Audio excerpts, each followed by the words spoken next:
If we go to Australia, has anyone been looking at the dollar lately, the Aussie dollar? Yeah? It doesn't say anything. Oh, fuck it. It says it in the heading here. It dropped, right? And we've got, what's his name? Philip Lowe.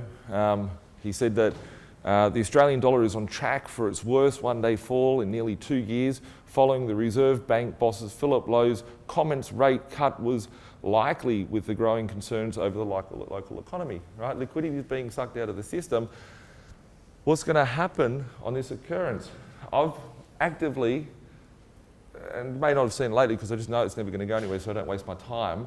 I've accurately, to the month, to the date, called interest rates. I put it on the camera as my non-financial advice. I've called them every year for the last 10 years because I got screwed on interest rates going back, 2007, 2008. I was like, I'm going to fix these things at 8.4 because I'm scared it'll go to double digits. Interest rates are never going back to 5% at the RBA level because the whole system will implode. Every corporation that's borrowed these bonds won't be able to pay it back, whether it's Coca-Cola, Facebook, any of these corporations, they can't pay their funds back. So we're looking at it now, and this RBA pleb that sits there and calls the shots for everyone, and the government has no control over it or whatever, no one questioned his speech the other day, which had holes all the way through it. I posted a video for those that are on Birchfeed about this, about what exactly happened. It's like, okay, don't ask the bosses what they're talking about there. Let's just, if you put anyone there, they'll be like, oh, tell us about this. It's like, he just gets away with saying whatever he wants, which is totally wrong. He's been saying that the market's fine, the economy is great, blah, blah. There was an interview the other day where he said everything's fine, and it's not. It's just a blatant lie.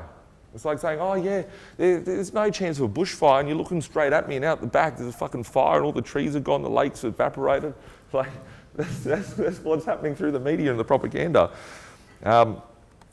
This chart here is the most telling chart ever, and I'm really upset that I wasn't, my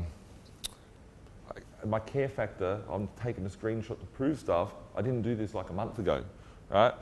This here is my chart for Australia that I've worked with. So it's 30-day interbank cash rate futures implied yield curve.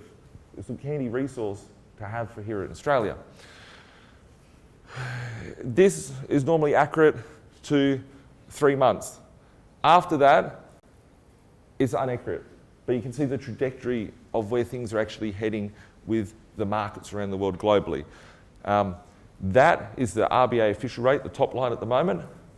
And if it hits a certain point, the RBA has to drop it. So the red line, if it's halfway, so say where it says August, September, October, they'll drop it by then. It's just happened. Since the day I found this about 14 years ago. It's the same looking chart. I just see it every time I look at it. The other month, it was flat. I've been having chats with some of my mates going, no, it's not right yet. It's not right yet. It's not right yet. But I'm confident that will keep changing. I haven't even looked at it today. It's going to change, right? If you just go look at it and watch it change. If it's the end of February and it's the start of March, and where it says here in September, like that point where it's around, say, 132 or something, around there, if that shows in March, I'm very confident we're going to see a rate reduction in that month. I don't see it heading back up miraculously. I just see that advancing and pulling forward.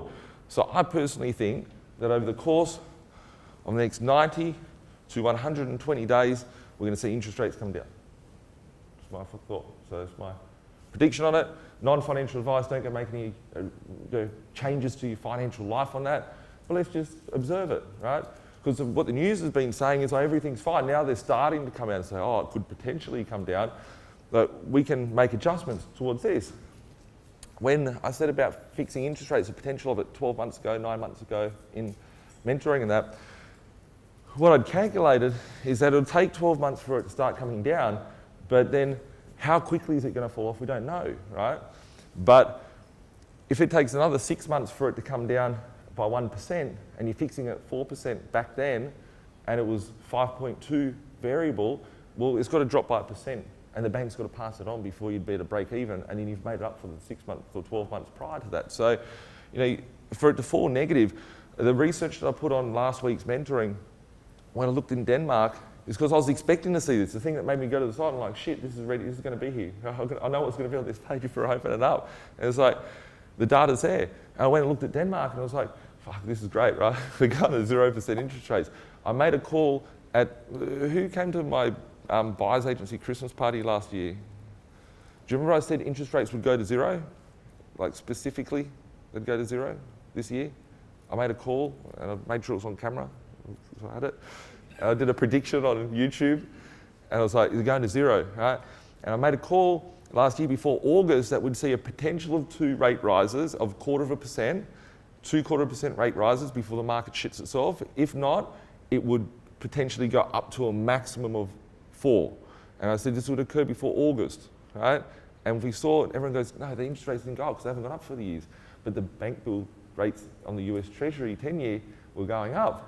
So the cost of funds to the banks, the banks have passed this on. The banks ain't being greedy by charging extra interest rates. They've got a freaking business. They're gonna have to roll their debt over that was at a lower interest rate at next to zero, and they're gonna have to roll that over at a higher bank rate. So that's why it came independent. I did think it would come from the RBA.